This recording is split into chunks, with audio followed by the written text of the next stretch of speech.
muita adoração a Ele nessa noite. Amém? E sem fugir do tema que nos foi proposto aqui nessa noite, que é sobre não nos conformar com este mundo, eu queria convidar a igreja a abrir na Epístola de Tito, capítulo 2.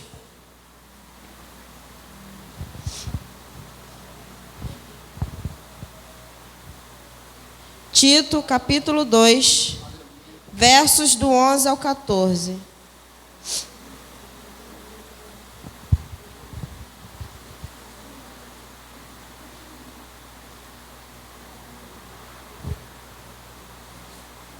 E a palavra de Deus, ela vai nos dizer assim: porquanto a graça de Deus se manifestou salvadora para todas as pessoas. Ela nos orienta a renunciar à impiedade e às paixões mundanas e a viver de maneira sensata, justa e piedosa nesta presente era, enquanto aguardamos a bendita esperança, o glorioso retorno de nosso grande Deus e Salvador, Jesus Cristo. Ele que se entregou a si mesmo por nós, para nos remir de toda a maldade e purificar para si um povo todo seu, consagrado às boas obras.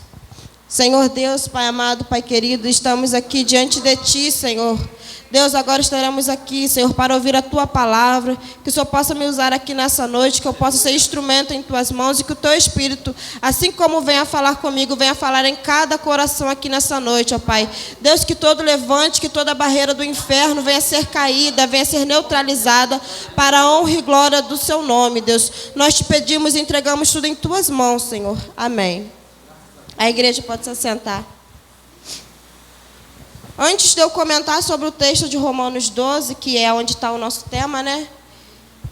Eu queria comentar rapidamente com os irmãos sobre essa passagem que a gente leu aqui na Epístola de Tito, capítulo 2. Que ela vai falar sobre a graça salvadora. Né? E aqui logo de início fala que a graça de Deus se manifestou salvadora para todas as pessoas. Se nós olharmos o Evangelho de João no capítulo 1, a Bíblia nos diz que ele veio para os seus, mas os seus o rejeitaram. E todos aqueles que creem nele têm o direito de serem filhos de Deus. E é por conta disso que a graça de Deus se manifestou salvadora a todas as pessoas. Porque quando Jesus morreu naquela cruz, os seus o rejeitaram. Mas ali abriu essa brecha para que nós pudéssemos também receber essa graça sobre nossas vidas. E a graça nada mais é do que um favor imerecido. Não é por mérito meu, não é por mérito nosso, não importa o que eu faça, o que nós façamos aqui nessa terra. Essa graça salvadora é misericórdia de Deus sobre nossas vidas. A graça, na verdade, ela não vai falar com a gente sobre quem nós somos, mas sim quem Ele é. E Deus, Ele é bom e Ele é misericordioso. É por isso que essa graça nos alcançou e nós temos a oportunidade de estar aqui nessa noite dando glórias ao nome dEle. Só que essa graça, ela não vem sozinha. Quando nós recebemos essa graça salvadora sobre nossas vidas, essa graça salvadora, ela nos orienta, ou seja, ela nos ensina algo. E quando a gente entende e recebe essa graça salvadora sobre nossas vidas, nós temos que aprender o que ela quer nos dizer. E essa graça, ela nos orienta, como diz aqui no capítulo 12, a renunciar à impiedade, às paixões mundanas e a viver de maneira sensata, justa e piedosa nesse tempo presente. Ou seja, essa graça ela vai nos ensinar hoje a viver de maneira dedicada a Deus, de maneira santa, de maneira pura. Então, é algo que nos contradiz quando nós decidimos viver de forma não de acordo com a palavra de Deus e dizer que essa graça salvadora nos alcançou. Porque automaticamente, quando essa graça nos alcança, nós passamos a ser ensinados por ela e a viver de maneira diferente desse mundo. E aqui diz que enquanto aguardamos essa bendita esperança, nós vivemos dessa forma. Existe um final, existe uma conclusão de tudo, que é a volta de Jesus que nós esperamos. Então, enquanto nós estamos aguardando que nós possamos aprender a cada dia, que possamos a cada dia sermos ensinados por essa graça salvadora em nossas vidas. E aqui diz que Jesus, ele se entregou por nós. A cruz não era para ele, era para nós. Era para os nossos pecados. Mas Jesus, ele se colocou em nosso lugar e morreu por nós ali naquela cruz, para que nós pudéssemos ter acesso a essa salvação. E aqui diz que ele morreu por nós para que nós pudéssemos nos remir de toda maldade e purificar para ele um povo. Ou seja, para que nós pudéssemos ser um povo que pertença somente a ele. Foi por isso que ele morreu. E eu entendo que quando a gente resolve viver de maneira diferente, de uma maneira que não seja uma vida dedicada a ele, que eu não pertença somente a ele, eu banalizo todo o sacrifício que Jesus fez na cruz.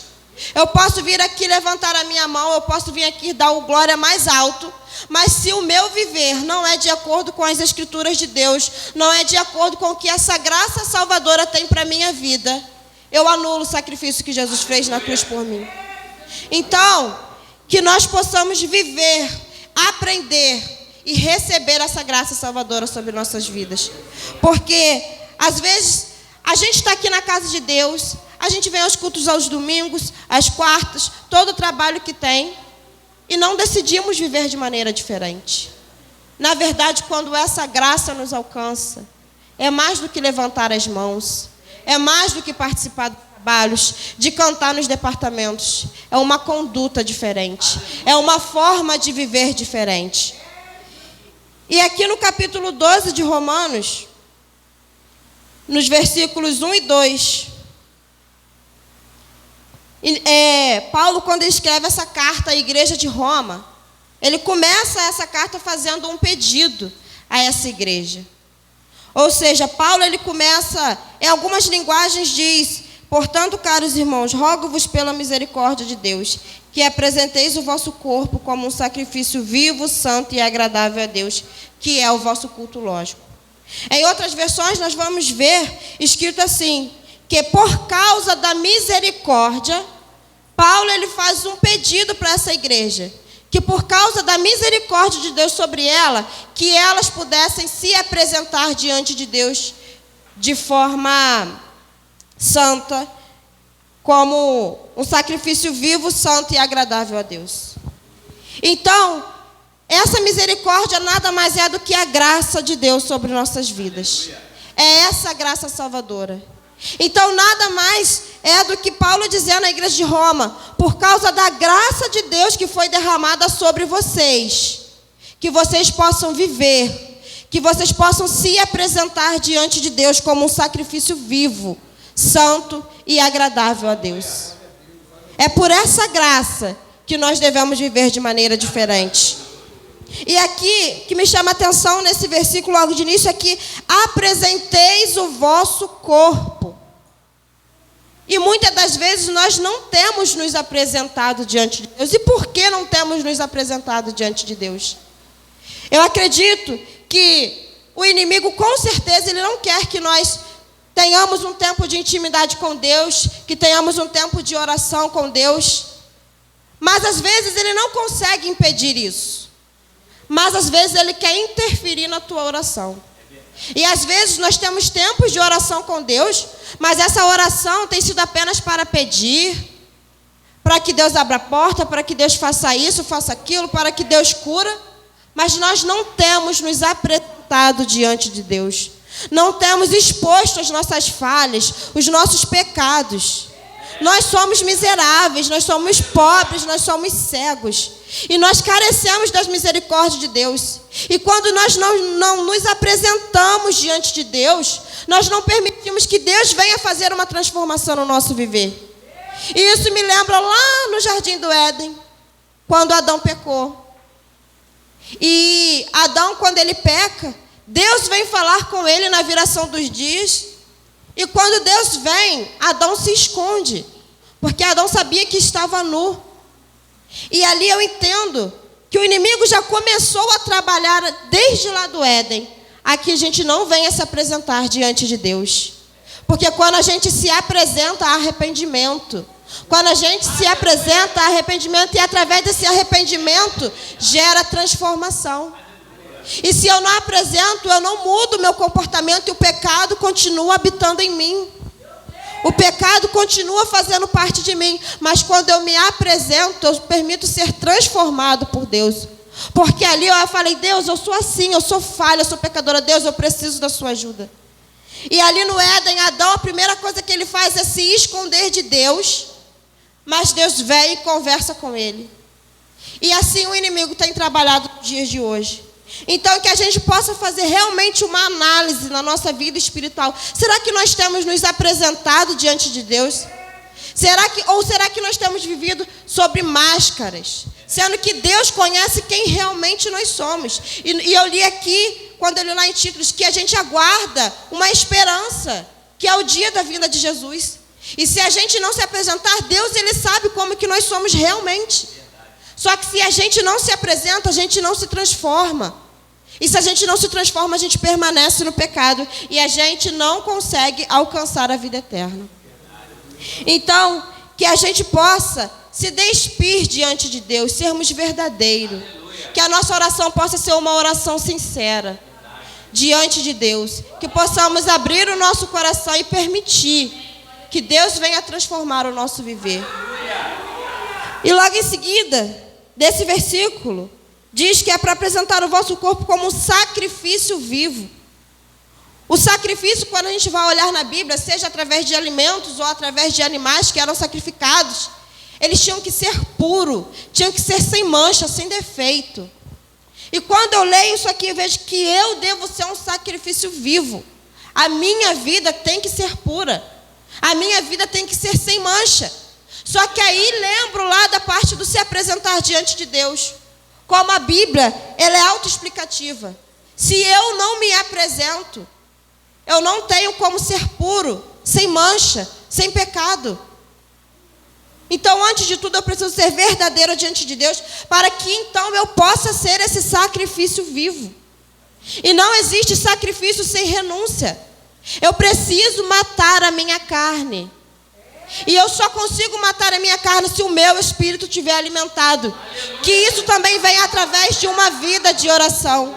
É impossível a gente alimentar o nosso espírito se a gente não tiver uma vida de oração, uma vida de busca, uma vida de palavra, de ensino da palavra de Deus.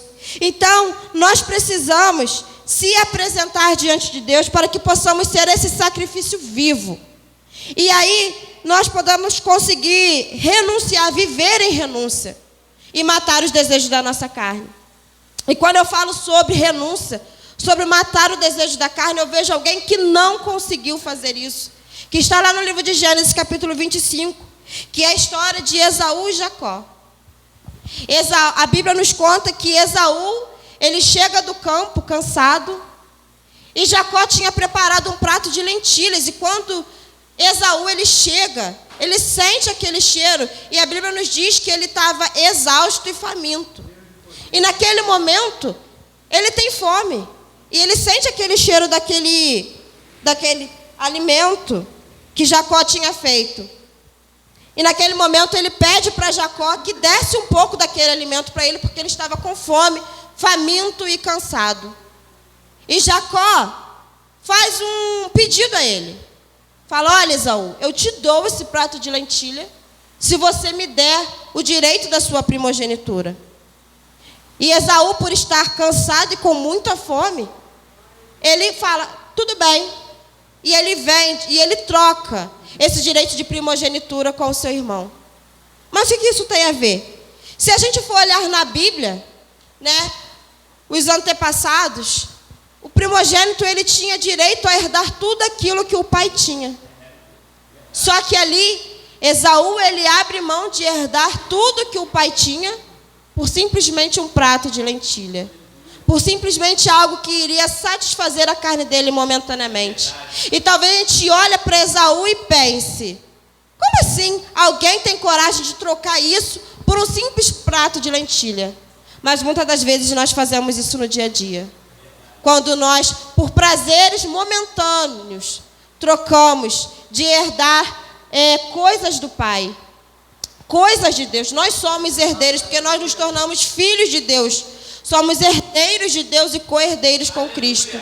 Então, quando nós alimentamos a nossa carne e não matamos os desejos dela, nós estamos fazendo exatamente como Esaú, abrindo mão de herdar tudo que Deus tem para a gente. Então, que nessa noite nós possamos entender que há algo de Deus para nós, que há um banquete de Deus para nós, que há uma herança nos aguardando, e que a gente não venha abrir mão dessa herança por prazeres momentâneos aqui. Que possamos renunciar, que possamos ser esse sacrifício vivo. Era a nossa maneira de viver, é no nosso dia a dia. E viver de maneira santa, agradável a Deus, que é o vosso culto lógico, o vosso culto racional. Quando a gente vive de maneira santa, de maneira agradável a Deus, nós prestamos um culto lógico a Deus. Quando diz um culto lógico, não é essas 2 horas que passamos aqui na casa de Deus. Quando fala sobre um culto lógico, um culto racional, fala sobre a sua maneira de viver. Porque um culto nada mais é do que um conjunto de atitudes para se adorar uma divindade. Ou seja, o culto, ele é um conjunto de atitudes, ele é a sua maneira de viver. Então, não consiste em apenas 2 horas. Será que o nosso viver tem sido um culto a Deus? E aqui diz que é um culto lógico, ou seja, um culto com raciocínio. A gente tem que saber o porquê de estarmos adorando a Deus. E aqui tudo se inicia com a graça de Deus. A gente, em momento nenhum, podemos nos esquecer que existe uma graça sobre nós. E que essa graça, nós não podemos fazer como que essa graça seja uma graça barata. Porque quando eu penso que essa graça me ensina a viver de maneira diferente, eu valorizo essa graça. Agora, quando eu acho que por ter essa graça, eu posso viver da maneira que for, porque não é pelas minhas obras, não é pelas minhas mãos que eu vou ser salvo, então eu posso viver de qualquer maneira. Eu banalizo essa graça de Deus. E aqui em Romanos 12 tem todas as instruções que nós precisamos para valorizar essa graça. Que a gente possa viver, apresentar diante de Deus, sermos um sacrifício vivo e vivermos e termos a nossa maneira de viver para a glorificação do nome de Deus. E aqui no versículo 2 diz: não vos amoldeis ou não vos conformeis com o sistema desse mundo. A gente precisa entender que esse mundo ele tem uma forma e que nós cristãos temos outra. E que a forma de Cristo não condiz com a forma do mundo.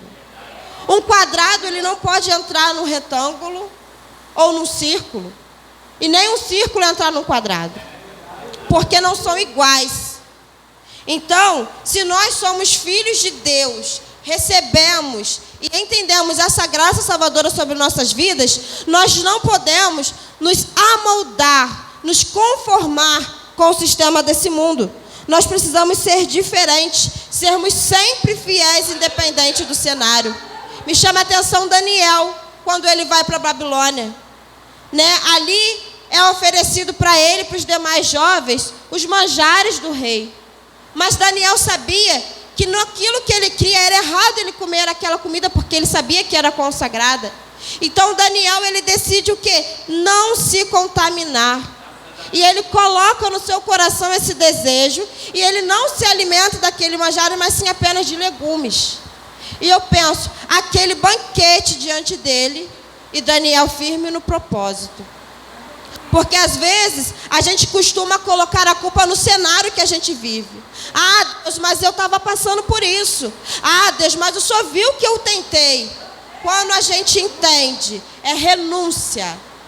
A gente precisa abrir mão da nossa carne, da nossa vontade. Eu acredito que Daniel às vezes até olhava. Com certeza tinha um prato que ele gostava muito e estava ali. Mas Daniel decidiu não se contaminar. Assim como o diabo, ele tenta até hoje. Ele com certeza ele tem prato específico para cada um. Desde a criança até o idoso. Ele sabe exatamente o ponto fraco. O que cada um vai desejar. Mas nós precisamos colocar no nosso coração, assim como Daniel, que tinha um banquete diante dele, não se contaminar com esse mundo. E a gente possa viver isso, de não nos conformar com este mundo.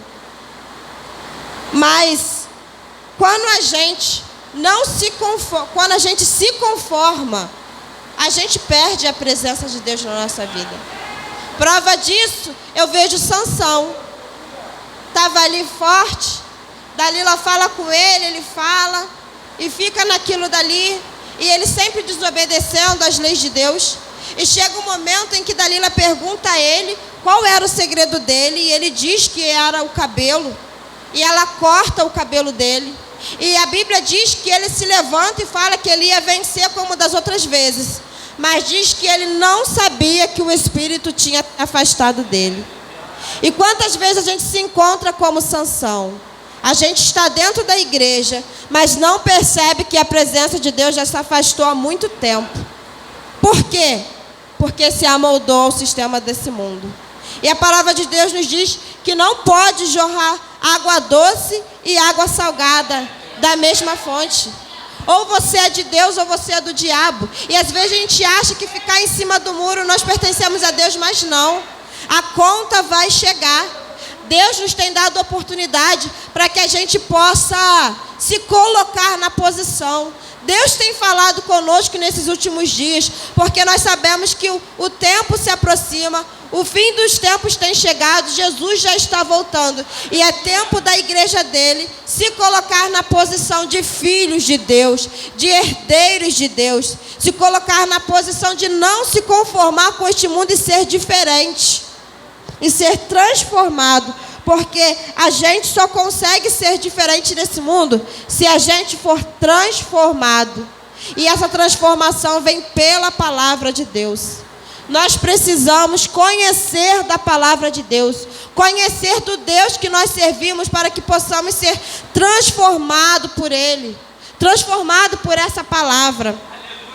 E aqui também nos diz que nós não devemos se conformar, mas assim, eu preciso entender o porquê que eu não devo se conformar. Sendo que, se eu for olhar para o pecado é bom, ele é prazeroso. Porque se fosse ruim, ninguém pecaria, né? Mas o diabo, ele sabe exatamente o gosto de cada um, aonde ele afeta cada um. Mas não é sobre mim, não é sobre o pecado, é sobre Deus. E eu não devo se conformar por causa dessa graça que está sobre a minha vida. Porque quando nós pensamos assim, a gente ganha forças para resistir. Peraí, existe uma graça sobre a minha vida. Existe alguém que pagou um preço lá atrás pela minha vida. Ei, não vale a pena sacrificar isso, sacrificar a presença de Deus. Não vale a pena banalizar o que Jesus fez por nós por momentos, por segundos. Então que nós possamos não nos amoldar nesse mundo, mas ser transformados pela renovação da vossa mente. Quando fala de renovar, entende-se que é fazer novo de novo. E aqui eu entendo que é uma carta realmente direcionada à igreja. Porque é uma mente que já foi nova um dia, mas talvez com o passar dos tempos, foi se deixando ser influenciada pelos sistemas desse mundo. Mas a Bíblia nos diz que é preciso renovar essa mente. Todos os dias, diariamente. Que hoje nós possamos renovar a nossa mente pela palavra. Por momentos a sós com Deus. Que amanhã nós possamos renovar novamente.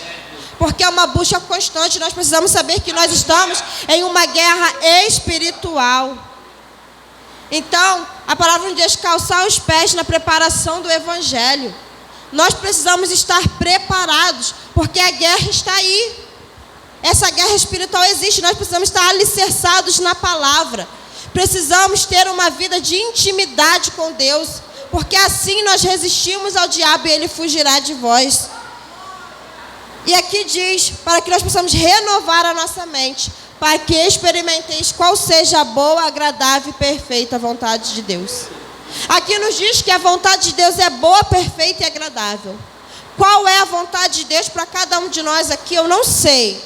Mas eu sei que uma vontade certa de Deus é que todos nós possamos morar com Ele, lá nas mansões celestiais que nos aguardam. Então, para que isso venha acontecer, irmão, Ele já nos deixou o passo a passo. A graça está aí para todos nós. Que possamos viver de maneira santa, de maneira pura. Que possamos nos apresentar e nos colocar diante de Deus. E que possamos se permitir ser transformado por Deus. Porque o diabo, ele arromba, ele acha uma brecha e ele entra. Mas Deus não, Deus ele é educado. O Espírito Santo ele bate, ele incomoda. Eu tenho certeza que o Espírito Santo tem falado em corações aqui: olha, você precisa orar um pouco mais.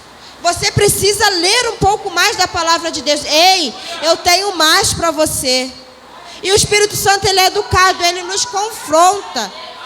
Mas é nós que nos permitimos ser transformados por Ele.